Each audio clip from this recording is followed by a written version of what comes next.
来正段消息，来看新北市长侯友宜伫面册发布着相片，是伊甲台大的前校长管中闵做伙翕的相片。外界解读，两个人是要结党来选正副总统。不过管中闵随后就来表态，无意愿来参加着任何的选举。另外31号，侯友宜要到立法院去拜会国民党团，不过挺郭台铭的立委陈玉珍讲。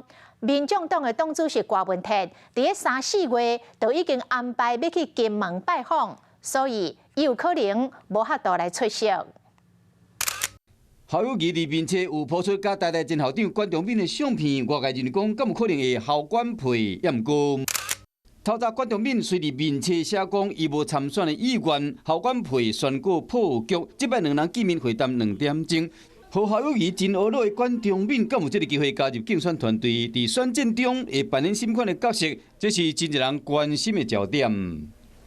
完全没有谈到任何的职位的关系。当天我是以情谊的态度去请教管校长，他对国内外的经济形势以及高等教育，甚至包括青年所关心的议题。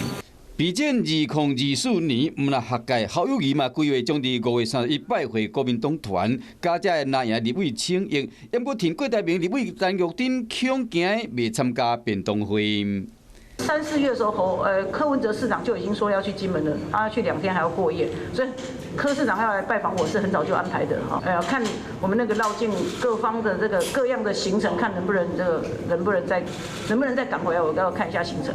5月31号，我理当在最短的时间去拜会国民党立院党团以及所有的立委，来跟他们请益。毕竟立院有很多人面对国际情势以及国内有很多担忧的地方。